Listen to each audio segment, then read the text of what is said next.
¡Bravo! Una nueva forma de empezar PH Positivo en el mes de la patria, en el mes que celebramos nuestra fiesta nacional. Por lo tanto, hoy empezamos con todo este programa, Verónica Galán, de PH Positivo. ¡Ay, pero qué bien, Octavio! ¡Qué emoción! Sí, 18 de septiembre, número 17, nuestro programa aquí en las pantallas de TNE Televisión. Vamos a saludar, por supuesto, a Raúl. Raúl, ¿cómo estás? Hola, Claro, muy buenas noches. Una semana 18era llena de noticias, pero con mucha alegría, con muchas fallas y la compañía, qué mejor, de nuestro gran Carlito Escobar. Así que comenzamos una nueva edición de PH Positivo. Así es, empezamos una nueva edición y por supuesto agradecidos de tenerlos nuevamente en nuestra sintonía. No se pueden mover porque tenemos un programa espectacular, ¿sí o no, Octavio? Sí, pero antes tenemos una sorpresa con Carlito. Ah, ¿en serio? Escobar. ¡Vamos, Carlito! Brindo, dijo el tomate, por el rojo de Verónica y su traje. Brindo con el canal, por el director y su enojo monumental. Brindo, dijo el conejo, por la Asamblea Constituyente y que porque este gobierno vuelva a creer en su gente. Hoy quiero brindar por el PH Positivo y su equipo fenomenal. ¡Salud! ¡Bravo! ¡Salud! ¡Salud!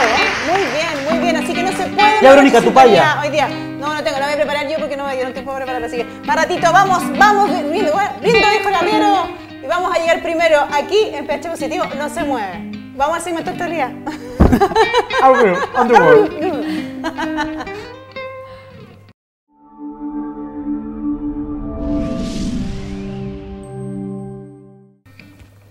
Bueno, y acá empezamos nuestro segmento de actualidad en este programa 18ero de PH Positivo. Y tenemos que recordar que Octavio González estuvo visitando La Moneda. Octavio González, cuéntanos un poco cómo fue esa experiencia con los ministros por el tema, por supuesto, de esta nueva constitución que estuvimos viendo que pidieron que se prolongara esta discusión hasta octubre. Dicen que hay muchas cosas este mes, así que prefieren que estas semanas estén un poco más tranquilas. Eso pidieron, parece, los presidentes de partidos. Cuéntanos un poco cómo fue esa experiencia. El 21 de mayo la Presidenta de la República, en su discurso en el Congreso, en su cuenta pública, pidió a los partidos políticos, a los movimientos sociales y a las organizaciones sociales que le hicieran llegar su propuesta de nueva constitución. El Partido Humanista y el equipo político que pidió reunión con el ministro Burgos, con el ministro Interior, básicamente hasta este llamado de la Presidenta, hasta esta propuesta de hacerle llegar una propuesta para la nueva constitución, nosotros hicimos llegar nuestro documento, que fue un documento emotivo de parte nuestra, creado, desarrollado, trabajado y reflexionado por muchos humanistas durante muchos años. Y por supuesto que nuestra propuesta estaba hecha en base a Asamblea Constituyente. Es decir, nosotros concebimos que la nueva Constitución debe estar armada, realizada, propuesta, trabajada por la gente. Y la única posibilidad que se garantice que la nueva Constitución esté hecha por la gente y con la gente es a través de Asamblea Constituyente. Y fue nuestra propuesta.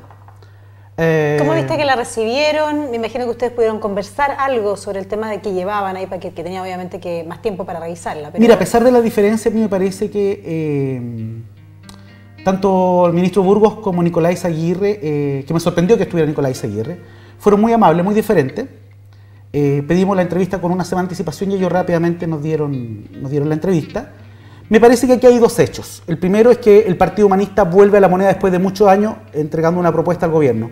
Siempre nosotros hemos sido oposición a los últimos gobiernos que han existido tanto de derecha como de concertación, hoy nueva mayoría. Pero siempre hemos sido una oposición constructiva. Por eso es que fuimos a dejar nuestra propuesta a Asamblea Constituyente. La respuesta de los ministros fueron amables. Nos preguntaron harto sobre nuestra propuesta, que estaba basada en el Centro de Estudio Humanista, el CEUM, y estaba basada en el trabajo que hizo la Fundación Boelius. Las propuestas nuestras, como te digo, tienen mucho sentido porque involucran a la gente en el proceso de participación, genera una condición diferente, y es que este sistema no se puede cambiar con los actuales políticos, no se puede cambiar con los actuales diputados y senadores, hay que generar una nueva forma de hacer política. Y nuestra propuesta es que la gente elija cómo quiere vivir y en qué condiciones quiere vivir. Y creo finalmente que la Asamblea Constituyente y una nueva Constitución es la herencia que le tenemos que entregar a las nuevas generaciones. No porque nosotros hayamos estado enquilosados, encadenados y hayamos perdido libertad, significa que a las nuevas generaciones debemos privarlas de esa libertad. Las nuevas generaciones deben vivir en forma libre, sin ISAPRES que los condicionen en su salud, con una buena educación, con una buena calidad de vida y finalmente, bien. Lo que debe entender este gobierno y los futuros gobiernos es que la gente necesita vivir bien, todos necesitamos vivir bien. Y una nueva Constitución debe provocar, a lo menos, vivir en buenas condiciones.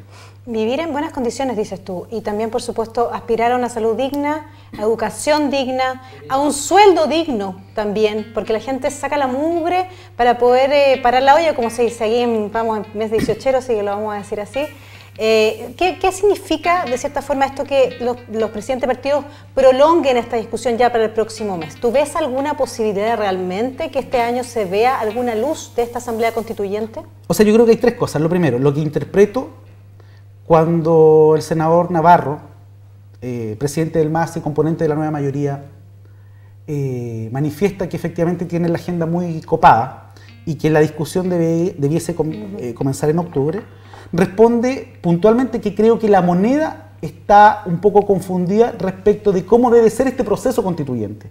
Creo que cuando la Presidenta de la República llama a que en septiembre debe empezar el proceso constituyente, no tenía mucha claridad. Hoy creo que tiene menos. Por eso es que nos sentimos muy contentos de hacer una propuesta. Porque a nosotros no nos interesa que le vaya mal al gobierno. A nosotros nos preocupa que le vaya mal al gobierno. Nosotros queremos que le vaya bien al gobierno para que la gente esté en buenas condiciones. Por lo tanto, nos interesa que la propuesta humanista de Asamblea Constituyente sea considerada. Y en base a eso es que creo que efectivamente hay ciertas diferencias que existen dentro de la nueva mayoría respecto a cómo debe ser este proceso constituyente. Eso es lo primero. Lo segundo, este gobierno también ya definió que durante este gobierno no va a haber una nueva constitución. Por lo tanto, en estos 2 años y fracción que le quedan al gobierno tienen que ver cómo se avanza en pos de esta nueva constitución. Nosotros lo que decimos es que la presidenta tiene una oportunidad de oro, Llame a plebiscito para que la gente que nos está escuchando en la casa, para que nosotros, para que todas las comunidades, para que todo Chile pueda decidir si quiere una nueva constitución vía Asamblea Constituyente. Si usted le pregunta a la gente, si usted considera a la gente se va a sentir incluida y por fin los chilenos vamos a tener la posibilidad histórica de decidir cómo vivir. Esa es una oportunidad que tiene la presidenta. Regálele a Chile la posibilidad de elegir, devuélvale la libertad. Y esto es que la gente elija si quiere Asamblea Constituyente o no quiere Asamblea Constituyente. Creo que hoy día estamos en una posibilidad cierta de cambiar la situación en la que están las cosas. Y esto es a través de Asamblea Constituyente. Una Asamblea Constituyente. Y vamos a interrumpirte un segundito. Raúl, ¿tienes una pregunta para Octavio? Claro, porque es un tema que está reventando las redes sociales en este momento en @phpositivo, así que invitamos también a que todo el mundo participe de este gran tema. Pregunta @Maite3Hop. Estamos escuchando en todos los días y todos los medios sobre el proceso constituyente, pero a los jóvenes, dice, ¿quién nos puede explicar en qué nos veremos beneficiados con este proyecto? Mira, yo creo que hay un tema importante. El otro día me preguntaban en una radio ¿por qué los jóvenes hoy no votaban? Y yo creo que la respuesta es muy sencilla a propósito de esta pregunta de la inclusión de los jóvenes. Primero, la definición de los políticos viejos fue que los jóvenes eran apolíticos. Y yo te diría que los jóvenes no son apolíticos, son muy políticos. Lo que pasa es que no les gusta la política que hoy día está funcionando en el país. Menos ahora. ¿Cómo puede ser posible que un cabro o un joven le interese ir a votar cuando tiene de candidato a un Rossi? Cuando tiene de candidato a diputados y senadores que fueron elegidos con trampa, cuando tiene un Congreso donde hay diputados que ganan 8 millones de sueldo, senadores que ganan 20 millones de pesos. ¿Por qué le debiesen interesar a un joven participar en la política?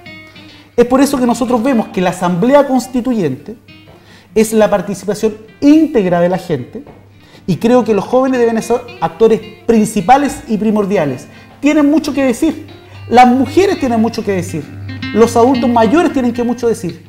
Por lo tanto, creo que la Asamblea Constituyente influye en los jóvenes, es que sería la única mecánica real y de verdad en donde fueran incluidas sus propuestas. Los cabros son muy políticos, lo que pasa es que no les gusta la política actual, que es muy diferente. Exacto, y cuéntanos un poco, perdón, ¿Cómo se llevaría a cabo? Que es un poco, bien brevemente, Octavio, ¿cuál es la propuesta? ¿Cuál es la síntesis? ¿Cuánto tiempo se busca grupos? ¿Cómo se lleva a cabo? Para explicarle un poco a la gente en qué consiste justamente este tiempo para llegar a una asamblea constituyente. Bueno, hay que entender que son aproximadamente 2 años lo que debiese demorar un proceso constituyente al terminar finalmente una nueva constitución. Lo primero, hay que generar educación y cultura constituyente, es decir, explicar lo que es una constitución, explicar lo que es el proceso constituyente, pedagogía. Cómo nos afecta, cómo se integra, cómo efectivamente se da. Lo que significa una nueva constitución, perdón, lo que significa en realidad una constitución, que es nuestra regla, cómo vivimos. Para hacerlo más sintético, es como que la gente puede elegir si quiere tener educación, salud y pensiones como una prioridad en la Carta Constituyente. Es decir, si en la Constitución está puesto que la salud debe ser prioritaria para los chilenos, es obligación de cualquier gobierno, es obligación del Estado de Chile entregar salud digna a la gente. Lo mismo en la educación, lo mismo en vivienda, lo mismo en calidad de vida. Pero eso tiene que estar puesto en la Constitución. En la actual Constitución no está puesto como prioridad. Eso es lo primero. Luego, la gente tiene mucho tema que decir respecto de no solo educación, trabajo, vivienda, forma de relacionarnos, comunidades escolares, comunidades sociales, pueblo originario, el tema religioso a propósito, cómo efectivamente quiere que este Estado laico pueda definir lo que significa el tema de la religión. ¿Cómo se da esa participación? Nosotros creemos y proponemos 2 vías. Una vía es a través de participación en las comunidades escolares, comunidades religiosas, comunidades deportivas, centros culturales, diferentes tipos de comunidades dentro de la base y dentro de la gente, inclusive donde trabaja. 2, elegir a los asambleístas que los representen en base a esas propuestas. Es elección que la gente conoce en forma natural y hay que elegir a estos asambleístas. Estos asambleístas no pueden ser ni alcaldes, ni concejales, ni diputados, por lo tanto tiene que ser gente nueva que sea representativa del proceso comunal que se está viviendo. Salen elegidos estos constituyentes que tienen que tener además una protección de etnia para que esté protegida la etnia, la religión y la cultura. Es decir, no solo puede ser un candidato de una comunidad, sino además debe pertenecer a algún tipo de característica religiosa, de un grupo es decir, étnico. Que todo que sea representativo, ojalá, de todo lo que significa la sociedad, vivir en sociedad que tenga una etnia diferente, una religión diferente, o sea, un poco que se vea todo reflejado. Después que se forma esta asamblea constituyente, la gente le sigue haciendo propuestas y los asambleístas tienen la obligación de volver a las comunidades y entregar la información de lo que se está discutiendo y cómo se está discutiendo.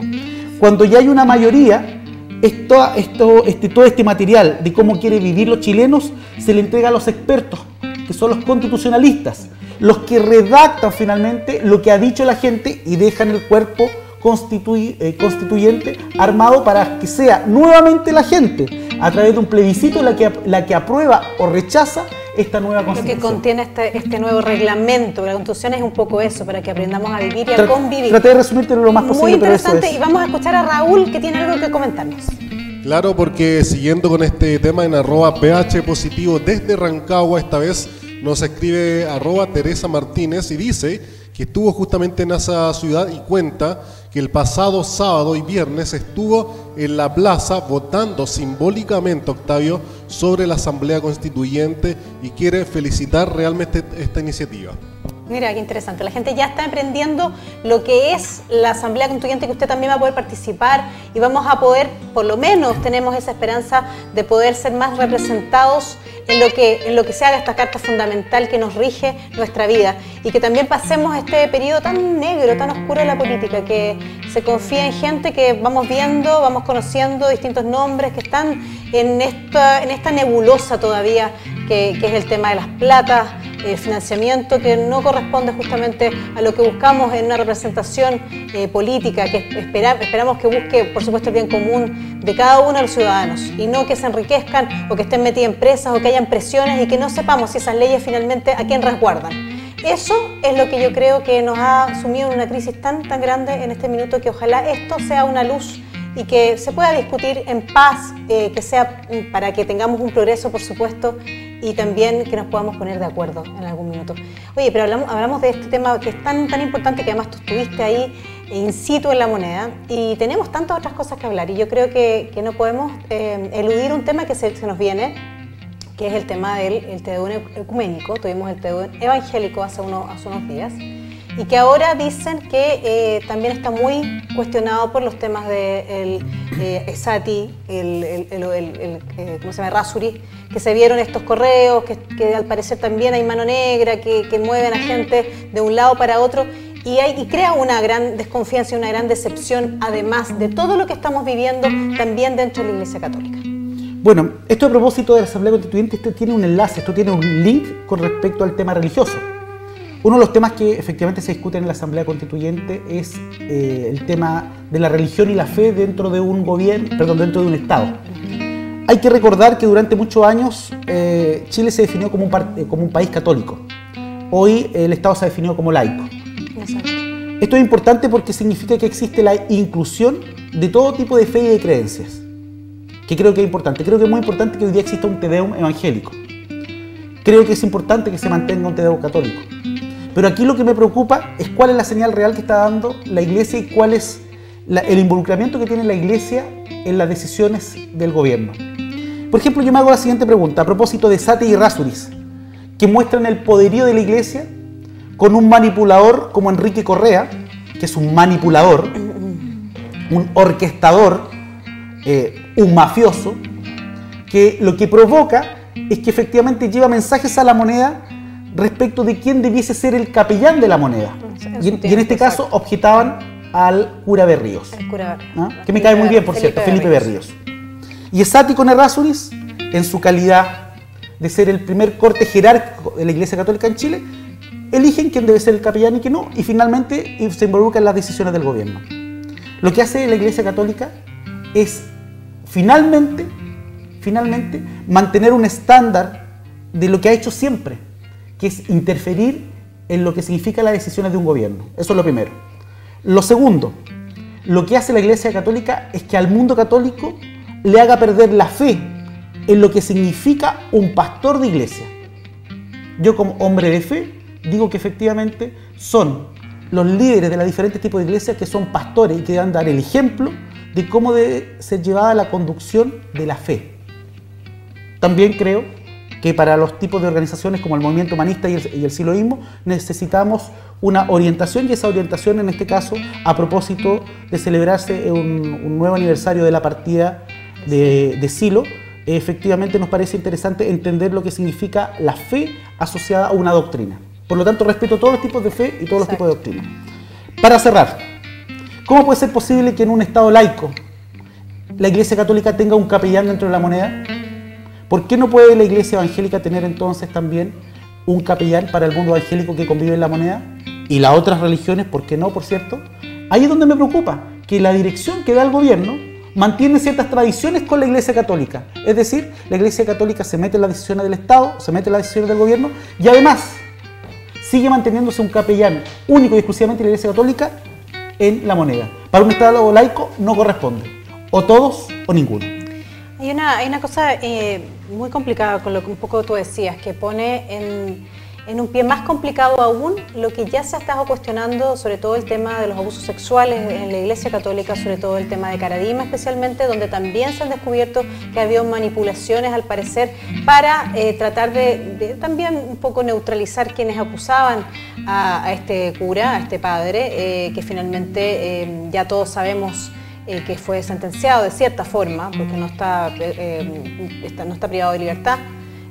Si lo llevamos así, ¿no? Está, digamos, cuestionado por su propia cúpula, que parece interesante. Sin embargo, también fueron dejados de lado a quienes lo acusaron en su minuto también para ocupar ciertos puestos importantes. Pero tú sabes, dentro de ciertas comisiones. ¿La real protección de Caradima? Bueno, ahora se está descubriendo. No es solo de la Iglesia, también es de la clase política. Exacto, era el cura hay ciertos de ministros, una minoría bastante importante de poder. Hay ciertos ministros, hay ciertos diputados y senadores que su guía espiritual era el sacerdote Caradima. Exacto. Porque no merece decirle cura, sacerdote, como una profesión. Y muchos fue su guía espiritual. Y hoy hacen una red de protección en torno a Caradima. Es vergonzoso que no solo estén involucrados en las fechorías que ha significado las empresas dentro de la corrupción de la política, sino también hoy día cuestionen la fe de quienes fueron abusados por Caradima. Eso también es vergonzoso. Recordemos que por muchos años se tapó justamente esto. Estas acusaciones ya venían mucho tiempo arrastrándose y se taparon, pero por lo que tú dices, mucha gente creía en él, mucha gente ponía dinero, habían cosas extrañas. Era el guía espiritual de muchos. Exacto, y por esa razón también hay que reconocer que sufrieron muchísimo quienes lo acusaban de esto que finalmente se probó que era cierto. Y es lamentable, además de eso, que ocurra esto otro, que es en el fondo tapar a un sacerdote como Felipe Berríos, que siempre se ha entregado a la gente y que siempre ha sido bastante contestatario con sus propias autoridades. Por supuesto, causaba algún ruido y eso hacía que no podía ser, por supuesto, nombrado capellán de la moneda. Posiblemente si algo ni siquiera le interesaba a él, por su forma de vida. Me gusta Berríos y me gusta, y a él le digo cura. Porque él se acerca a la gente. Él se acerca a la gente, está en el tema. Y me gustó la respuesta que dio, que efectivamente él nunca había considerado ser capellán de la moneda. No le interesaba. Y en la práctica esta discusión de Satia Errázuriz tampoco le interesaba. Porque claro. ¿Sabes por qué? Porque lo siente muy lejos de la gente. Porque él ha ido, recordemos, está en este minuto, vive en poblaciones. Él se fue fuera de Chile también a hacer un trabajo muy hermoso juntamente con la gente que más lo necesita. Él se siente que es la forma de llevar la palabra de Dios en acción. Y en ese sentido, por supuesto, católico o no católico, da finalmente lo mismo. Es la esencia como ser humano lo que se rescata justamente del sacerdote o cura Berríos. Me gustaría tener a Felipe. Sí, interesante, es interesante, es un gran aporte. ¿Qué más sucedió? Hoy tuvimos tantas cosas. Tuvimos paro de la elección de... Se parece a la Caperucita Roja, ¿no? Ah, pero es que no están viendo. Tengo lobo. Pueden hacer una toma entera y se van a dar cuenta que está... Ahí, después me voy a bailar yo, así que vamos a poner una baile. ¿Vamos a bailar? Cueca, ¿no? ¿Vamos a cerrar el programa con un pie de cueca? Con un pie de cueca, ¿sí o no? Señor director, dígame. En realidad me gustaría bailar la cueca con los dos pies, con uno solo. Exacto, vamos a hacer un pie de cueca con los dos pies de cueca. Muy bien.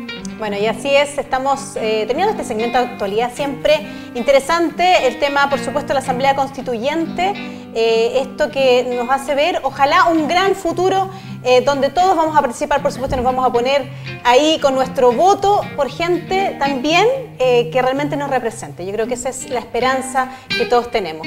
Y otra cosa también, bueno, conversamos de todos estos abusos sexuales, del tema también, por supuesto, de Satia y de Errázuriz, que vamos a estar viendo si van a participar las autoridades ahí en el Tedeum ecuménico en la Catedral de Santiago, que al parecer lo va a dirigir Satia, cosa que le están pidiendo que no lo haga. Y vamos a pasar, por supuesto, a una pausa. ¿No te invitaron? A mí tampoco. Debo reconocer que la comunidad evangélica me invitó a su Tedeum, pero la comunidad católica no le gustó. Muy interesante, ¿viste? Eso es integración. Me parece interesante que si Octavio ya estuvo, está en una primera línea, por supuesto, como presidente del Partido Humanista, también haya sido invitado. Eso es forma de integrar a la gente, pero parece que va a estar bien cuestionado y va a faltar toda la primera fila, dijeron. La mayoría no quiere estar ahí si está Satia. Así que vamos a ver qué es lo que pasa, por supuesto. Yo estoy como media en 18. Oye, estoy media en 18 yo. ¿Estás media entonada? Estoy como media entonada, me falta como la paya. Vamos a los comerciales y no se mueva de pH positivo.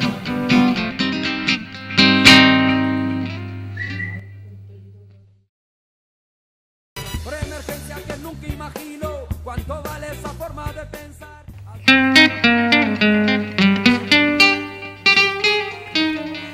Estamos de vuelta aquí en pH Positivo, por supuesto, una nueva versión de nuestro programa, siempre acompañándonos y con la guitarra de Carlitos Escobar, que le pone un toque especial en esta semana 18era. Y tenemos, por supuesto, que decir que nos acompaña Raúl Peña. Raulito, ¿cómo están? ¿Cómo Buenas estás? noches, ¿cómo le ha ido? Sí, Octavio, presidente, ¿cómo está? Muy bien. Harto semana 18era, hartas noticias también, hartas noticias internacionales, la política, lo estaba escuchando atentamente en los temas de actualidad muy interesantes, por cierto, ¿eh? Oye, Raulito nos estuvo acompañando la semana pasada. ¿Cómo fue la experiencia, Raúl? Maravillosa. Estuvo muy entretenido, muy bueno, tuvimos muy buena recepción y parece que estuvo muy bueno lo del tema internacional, porque estamos de vuelta nuevamente justamente para comentar estos tipos de temas que hay muchos. O sea, pasaste el casting. Pasé el casting, eso cuesta. ¿Cuesta? Sí, cuesta. Oiga, no cualquiera aquí viene y me reemplaza, pues. Por lo mismo es un orgullo estar acá con ustedes, estos dos grandes de las comunicaciones aquí en este gran... No, gracias, Raúl. Vimos con atención desde Europa el programa. ¿Verdad que usted estaba de viaje? Oye, dicen acá, me dicen que no era serrucho lo que sonaba, una motosierra, decían aquí, de selección. No, Raúl es un gran partner. Lo hizo muy bien, don Raúl. Felicitaciones. Muchas gracias. Muy ¿Se gran sintió cómodo? aporte. Muy cómodo. ¿Lo acompañé sí, bien? Muy cómodo, muy bien acompañado estuvo. Lo trató bien Verónica. Y Raúl. Y varios saludos le mandaron Ah, también a las qué redes bueno. sociales. ¿Viste? Muchos saludos para usted y para usted también. Octavio. Muchas gracias. Sí. Verónica Tengo mi siempre admiradora. trata muy bien. Tengo miedo. ¿Sí? Trato Sí. por lo menos, trato de tratar. Ah, bueno, eso es importante. Siempre y cuando no tenga hambre. Ah, sí. porque Cuando ella tiene cambia el hambre, humor. no cambia Ya el humor están notable. hablando de mí Pero cuando bueno. no. Todo el mundo que tiene hambre, por supuesto, se altera y se pone mal. Yo, sobre todo, es Sí, pero hay verdad. gente que Es no verdad. grita tanto. O sea, podemos tener hambre, pero de ahí a gritar. Ay, que bien, Se ve, puede eso no es entender verdad. que cambie el humor, pero eso ya no es empezar verdad. La gente que está en la casa sabe que yo no soy así. No, sí, la gente lo Señora, sabe. señor, no Te ven y lo Me sabe. manda besos porque soy un amoroso y está Carlitos. Aquí Costa, habían que te- 6 empanadas, solo quedan 4. Hay 2 que ya en los comerciales. Dice Y el que el equipo no señor participa. director que no me moleste más por eso, porque hoy día semana 18 estoy muy linda con mi vestido rojo y vamos a ir directamente con el tema, Además, ¿cierto? 2 Raúl por Peña. 1. Sí, claro. Raúl Peña. Raúl, tengo que comentar que la semana pasada estuvimos hablando muchísimo del tema internacional. El tema internacional. Y es algo que fue muy grato conversar contigo porque estás muy empapado de eso. Y la verdad es que la gente lo agradece porque no conoce mucho más de lo que sale generalmente en los medios de comunicación, que la mayoría de las veces desinforma más de lo que informa. Entonces la gente dice, bueno, pero ¿cómo? Hay refugiados. Y eso se dice principalmente, pero no se cuenta lo que hay detrás, la cantidad de años de sufrimiento y también cómo podrían actuar las autoridades y, por supuesto, organismos que están para eso. Claro, y hacer una salvedad también porque mucha gente nos preguntó cuál es la diferencia entre refugiados y migrantes. En el caso de Chile, lo que ellos están tratando de hacer es traer a los refugiados. ¿Qué significa eso? Los que ya salieron de Siria y ya están en otro país. Exacto. Los que vienen directamente del país propiamente tal son los migrantes. Esa es un poco la diferencia para que la gente vaya sabiendo. Vamos a tocar el tema de Siria también porque ayer hubo un acercamiento, tú sabes, bueno, la semana pasada le contaba que Rusia era aliado de Siria y Rusia justamente está instalando un aeropuerto para abastecer tanto a los refugiados como a la propia ciudadanía que está en Siria en este momento. Que todavía no sale, que todavía no puede escapar. Se puede hacer una doble lectura ahí desde que el gobierno o dictadura de Bashar al-Assad es cercano a Rusia y justamente ya llegó con toda esta base o asentamiento militar que se instaló ya desde el domingo, mejor dicho, y ya están trabajando. Ahora Estados Unidos también está un poco dudoso de este ejercicio, así es que, bueno, estamos esperando, pero aquí, Octavio, Verónica, el tema principal es que nos convoca justamente en la parte social, lo que se está trabajando, cómo estamos trabajando en los países en Latinoamérica en relación al tema de los refugiados. Ya se supo que hubo unos refugiados sirios que llegaron a Uruguay y la semana pasada tenían la intención de volverse porque no estaban las condiciones y definitivamente se fueron de Uruguay, de Montevideo, porque no estaban las condiciones. Ahora, Octavio, Verónica, ¿qué pasa con eso? ¿Estamos preparados realmente en Chile? Y lo pregunto nuevamente, ¿estamos preparados? ¿Estamos en crisis de confianza donde tenemos problemas de educación, de salud, de cesantía, de reformas? ¿Qué va a pasar entonces con esas personas? ¿Estamos preparados para recibirlo, Octavio? Bueno, yo creo que hay que entender un par de cosas. Lo primero, cuando el egoísmo nos dice que debemos preocuparnos solamente de nuestro territorio, de nuestra faja de tierra que llega desde Arica a Punta Arenas, y nos interesa poco lo que está pasando alrededor del mundo, no hay que olvidarse que la vida es una pelota, el mundo es una pelota, y por lo tanto, hoy hay gente fuera de Chile que nos necesita, tener una ubicación, tener un hábitat. Hoy puede significar eso, pero mañana puede significar que nosotros en Chile podamos vivir una crisis de tal forma que necesitemos ir a otros lados. Entonces hay que primero atender que efectivamente este es un tema de humanidad. Este es un tema de cuidar a los humanos, a los seres humanos, que viven hoy día no solo en la Franja de Gaza, no solo en Medio Oriente, no solo en África, donde en África los niños se siguen muriendo de hambre. El problema de Chile, o sea, el problema del mundo es más complicado y creo que Chile no puede abstenerse ni puede no hacer nada en pos de lo que está pasando en el mundo. Eso es lo primero. A propósito que somos un país rico en recursos naturales. Eso es lo primero. Que se lo hayan querido llevar otros y estén abusando de eso, otros es otra historia. Entonces, para responder un poco a lo que plantea Raúl, creo que Chile debería tener una política de inmigración ordenada y real. Creo que no hay un catastro real de los peruanos, ecuatorianos, colombianos que han ingresado a Chile. No olvidar que Chile hace un par de años atrás acogió a haitianos, que entiendo que han tenido una buena permanencia y han podido tener algún desarrollo, prácticamente en la comuna de Quilicura, que es donde mucha comunidad haitiana ha podido tener albergue, ha tenido casa y el gobierno ha generado ciertas facilidades. También palestinos también. Y también palestinos. Bueno, la historia dice que aquí en Chile la mayor comunidad en el mundo de palestinos está en Chile. Exactamente. Lo que te quiero decir es que a mí me parece que es importante recoger bien todos los antecedentes. Después de recoger todos los antecedentes, realmente provocar que si acogemos, integremos y que estén las condiciones de integración. Es decir, esto de la canción, porque en Chile somos... Si vas para Chile, que acogen al amigo cuando es forastero. Que sea de verdad. O nuestro himno nacional, o el asilo contra la opresión. El asilo contra la opresión. Eso es muy interesante. El otro día también salía publicado en Facebook a propósito de lo que estamos conversando, que estamos hablando de aquí de vida, de entregar una posibilidad de vida. Esta gente escapa a una zona de conflicto que ya lleva más de 4 años, Raúl. También podríamos pensar en qué ha hecho durante estos 4 años la comunidad por ellos, en un momento por supuesto que su vida, su casa, su sustento está absolutamente mermado. Tienen esta única opción de tomar a sus hijos, algunos muy pequeños, y tener, digamos, que huir y por supuesto perder la vida también en este intento.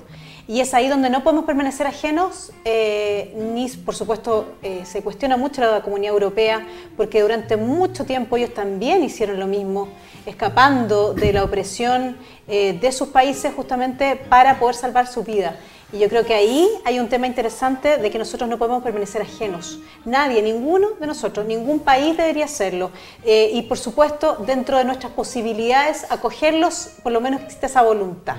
La hay, pero no concretamente. Yo creo que no olvidar también que Chile también vivió una crisis una crisis civil, de una guerra civil, pero basta ir un par de años por el tema del 73, también hay mucha gente muchos países europeos que recibieron a los exiliados. Exactamente. Bueno, esto yo quiero sería una de vuelta. Hay una vuelta de mano. Yo quiero decir que Verónica tiene mucha autoridad y derecho a hablar esto, porque yo he sido testigo de cómo ella ha manejado y ha trabajado el tema de los inmigrantes. De hecho, en su casa ha sido acogida para algunos inmigrantes y ella tiene una política personal de apoyo y de acogida. Así que muy bien, Verónica, y usted tiene una plena autoridad para hablar del tema. La verdad es que sí, he tenido nanas de distintos países, gente que me cuestiona mucho y fuera de broma, que me dice, pero ¿cómo puedes tener a tal persona? No me han tocado buena experiencia, pero también hay otras que por supuesto rescato y que son con las que me quedo, con la gente que es buena, da lo mismo de qué país sea, de dónde sea, de qué color sea. Así que eso sí, la puerta súper abierta. Exacto. Oiga, les propongo cambiar de tema e irnos a Corea del Norte.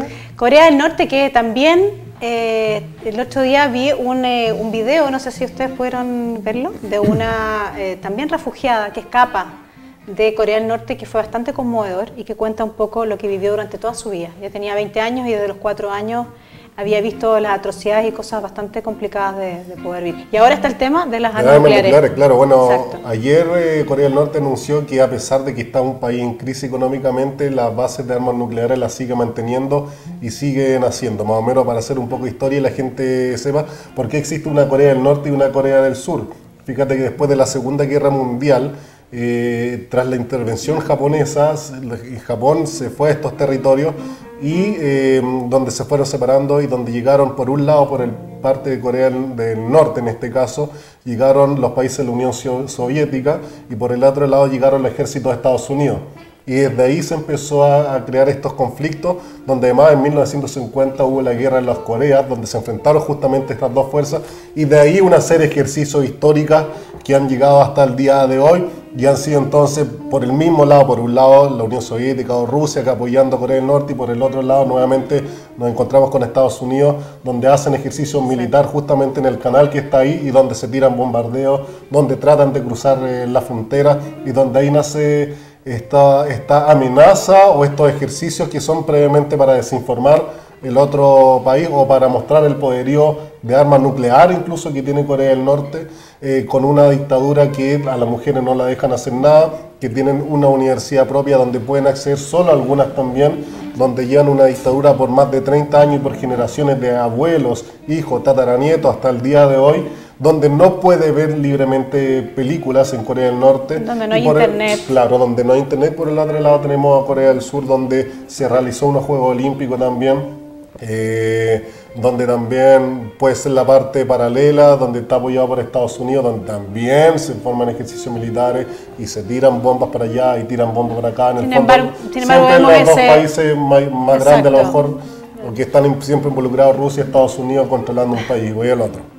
Es que eso es interesante también de profundizar en estas crisis, que siempre vemos a estas potencias que tratan de sacar algo de provecho o por lo menos es dudoso que la ayuda que hacen o que prestan. Recuerda, la otra vez mencionábamos Irak, lo que pasó con Gaddafi, dejan un poco a la población, que es la que finalmente sufre, sumidos en unos conflictos que es muy complicado que puedan salir de esos solos. Claro, porque en el fondo los que están en el poder están cómodamente sentados en su sillón de gobierno y para dirigirnos. Y es lo que un poco comentabas tú, Octavio. ¿Te acuerdas que conversamos sobre este tema de Corea del Sur? Cómo también el capitalismo ha sido bien, de cierta forma, empleado, y vemos una prosperidad y vemos esta gran blanco y negro con la Corea del Norte. Primero, identificar algunas cosas a propósito de los datos bien fundamentados que da Raúl a propósito de la Segunda Guerra Mundial y esta división de las dos Coreas, donde encontramos una Corea del Norte comunista y una Corea del Sur capitalista. Es un primer tema donde tenemos separado un país que antes era un entero por ideología. Luego viene esta influencia de Estados Unidos o de Unión Soviética, cada una. Aquí, ¿qué quiero decir? Primero, yo conozco Corea. Tuve la ocasión de viajar a Corea. Corea del Sur. Lo que quiero decir primero es que no me gusta ninguna dictadura, de ningún tipo. Ni de izquierda, ni de derecha, ni de centro, ni de este, ni del oeste. Ningún tipo de dictadura creo que es buena. Y en Corea del Norte existe una dictadura. 2. Creo que los seres humanos, en toda su humanidad y en toda su historia, han luchado intensamente por una palabra tan sencilla, tan simple, pero tan importante, como es la libertad. Y lo que existe en Corea es no libertad. Se está encadenado a un formato y a un sistema político y económico que está bien enquilosado dentro de una familia histórica en Corea del Norte. Por otro lado, Corea del Sur, ¿sabes que me recuerda mucho a Chile? Fíjate de que Corea del Sur es un país capitalista, pero que ha invertido muchísimo en la educación de la gente. Lo que más ha fortalecido es la educación. Lo que más ha invertido, al no tener muchos recursos naturales, es en tecnología. 180.000 jóvenes coreanos salen anualmente fuera de Corea del Sur a aprender nuevas formas de tecnología para insertarlas dentro del país. Lo que más se invierte es en tecnología, en pyme. Se fomenta mucho la creatividad, el desarrollo de emprendedores que puedan desarrollar tecnología y mejoramientos industriales. Tan así es que hoy día, cuando evaluamos Corea del Sur, podríamos rápidamente decir que tenemos asociado a Kia, Kia Motors, Samsung, líder en tecnología, líder en telecomunicación, en comunicaciones, automotriz Kia, Hyundai. Tenemos la marca de refrigeradores, Daewoo, que también es marca de auto. Y podríamos decir que efectivamente ellos son una potencia en el desarrollo tecnológico. Ojo, tienen un PIB no muy distinto al de Chile, ellos tienen un 3,5. Pero, ¿cuál es la diferencia fundamental? Primero, que ellos invierten mucho en educación, invierten mucho en tecnología y en los jóvenes, creen en sus empresarios, pero sus empresarios pequeños, estos innovadores, no estos grandes grupos de empresarios, creen en la innovación. Pero finalmente, ellos de su 3,4% de su PIB, el 1,4% del PIB lo invierten en tecnología, lo invierten en crear más fuentes de trabajo. Acá en Chile, ¿ustedes saben cuánto se invierte del PIB en tecnología? Ni siquiera el 1%, el 0,4%. Lo que pasa es que en Chile somos muy malos para mirar y aprender de otro lado. Nos creemos tan suficientes que decimos que aquí somos los jaguares de Latinoamérica. Entonces, como este discurso del noventero, ¿no?, a propósito de su similitud de Chile con Inglaterra. Lo que falta hoy día, en este proceso de la globalización que estamos atendiendo, es que efectivamente no solo tenemos que dejarnos llevar por las malas experiencias y solamente hablar de los malos modelos, como el de Corea del Norte, por cierto. Creo que hay temas interesantes en los modelos de Corea del Sur, a pesar de yo no ser un capitalista y no creer en el capitalismo, pero hay que también entenderlo y sacar lo bueno. Mientras la gente viva en buenas condiciones, hay que entender el sistema. Sí, creo que muchos como dice Octavio, que hay que aprender de esa y no cerrarse en un poco en la definición que tú bien te sales de eso, que yo soy capitalista, por lo tanto no sigo el otro tipo de tendencia. Capitalista o comunista, cosa que nos divide, esa cosa de generar estas divisiones, así, o blanco y para o negro. todo, claro, el equilibrio de todo en la vida en general es bueno lograr un equilibrio y no llevarlo a los extremos. Yo discuto, personalmente yo discuto cuando me hablan del socialismo o el comunismo, o me empiezan a hablar del comunismo y el capitalismo y el sistema neoliberal. Yo efectivamente entiendo que son absolutamente colaterales, que no se tocan, pero con un buen espíritu de la gente podemos generar un sistema capital que esté no solo en pos de algunos, de los empresarios, sino también que genere buenas condiciones para la gente. Y pueden convivir.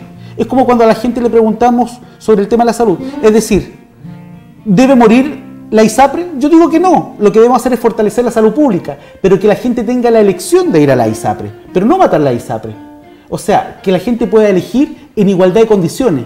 Creo que los sistemas deben ser de la misma forma, tanto los sistemas económicos como los sistemas políticos, como las condiciones deben ser una elección de la gente, no una imposición. Claro.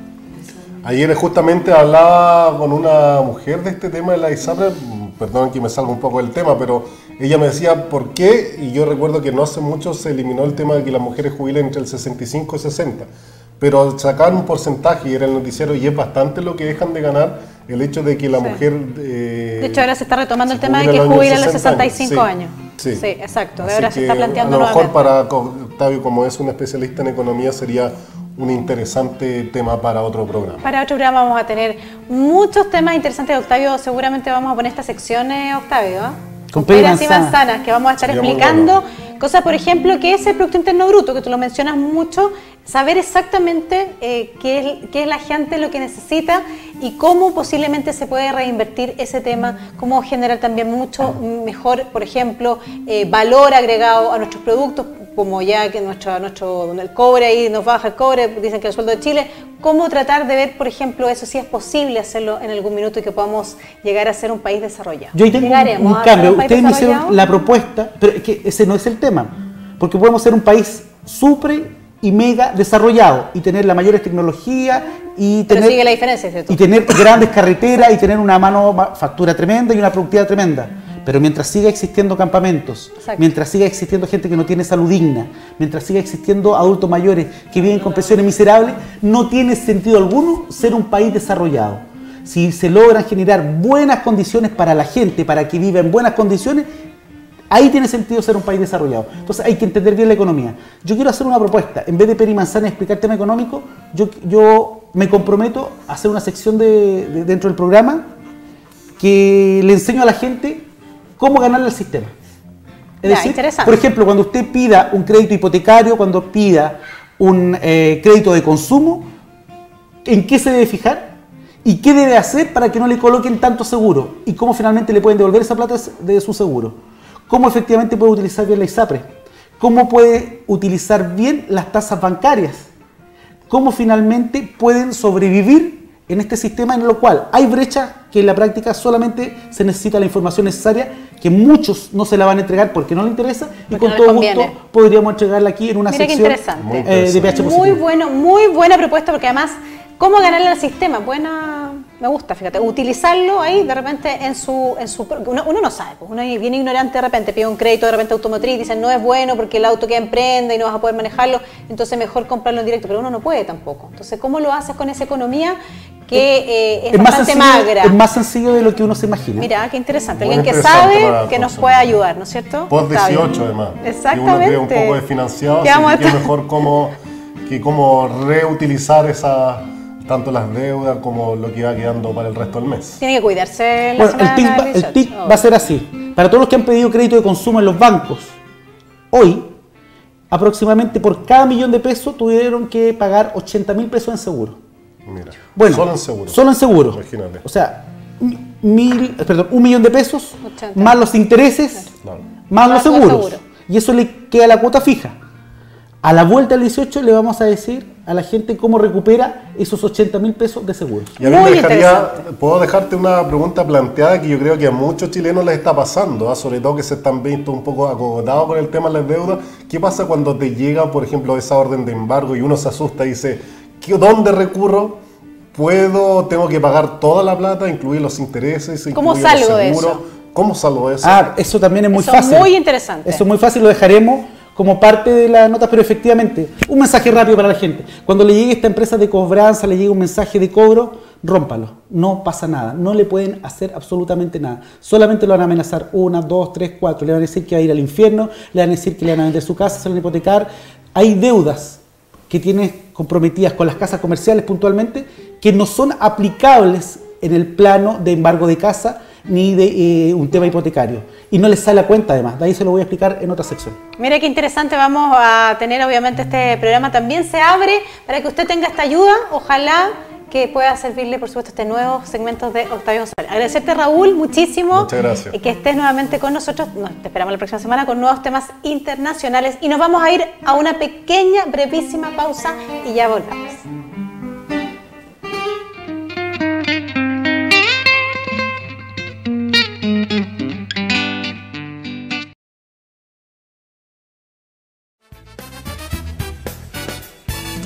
Bueno, estamos terminando de esta forma nuestro programa aquí PH Positivo en las pantallas de TN Televisión, por supuesto todos los miércoles 21 horas y tenemos que por supuesto agradecer a nuestros auspiciadores.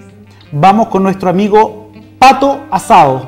Producciones generales, matrimonios, casamientos, cumpleaños, bautizos, primera comunión, fiestas familiares, fiestas de empresa, Pato Asado. Iluminación infaltable Pato Asado, www.patoasado.cl. También, por supuesto, Nicoletti, distribuidor oficial de Claro Chile, que está aquí confiando cada día miércoles en nosotros, PH Positivo. ¿Qué más? Claro Comunicaciones, si quieres ser líder en tecnología 4G, Claro Chile. Primero en la red digital número 1 en Latinoamérica. 4G, ¿ah? 4G. Una autopista de la velocidad ahí con Claro Chile. Por supuesto también agradecer a 727 Fashion que me tiene aquí con este hermoso vestido que lo voy a lucir más ratito. ¿Me van a dejar lucirlo, no es cierto? Y vamos por supuesto con nuestro libro. Nuestro libro Random House, el grupo editorial, por supuesto, siempre acompañando a Random House. Gracias. Ya vamos a estar entregando estas nuevas novedades que tiene Random House y en su página web que me gusta leer. Y por supuesto, Carlitos Escobar, que hoy nos ha acompañado, ha colocado la música de fondo. Un fuerte aplauso para Carlitos Escobar. Nuestro Carlitos Escobar que siempre está aquí y más encima hoy día, casi 18 de septiembre, amenizando esta semana aquí en PH Positivo. Gracias Carlitos que siempre está todas las semanas con nosotros. Y por supuesto, Carlitos, nos vamos con la consentida. ¿Ah, sí? Vamos consentida. Vamos a sacar aquí.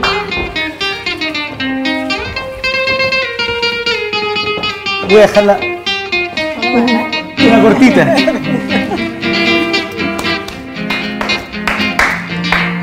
Ponga empeño. Hay que cantar todo, sí, pues. Un solo 8. Ahí.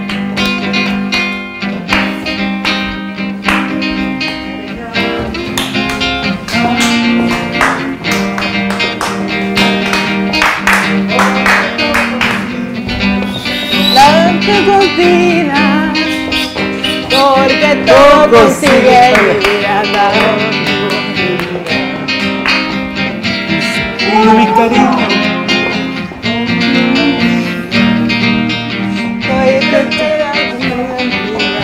Ya cerramos. Vuelta completa. Ahí cortito. ¿Para qué lado? Para allá. Acá nos despedimos de PH Positivo. Allá, estamos allá, acá. Allá, acá. Acá, allá. Besos, próximo miércoles. Nos quedamos mareados con la cueca, pero buen 18 de Vuelta y septiembre. vuelta. Así, con Octavio González nos despedimos. Gracias, equipo. Chau. Besos, hasta el próximo miércoles. Gracias, Carlitos.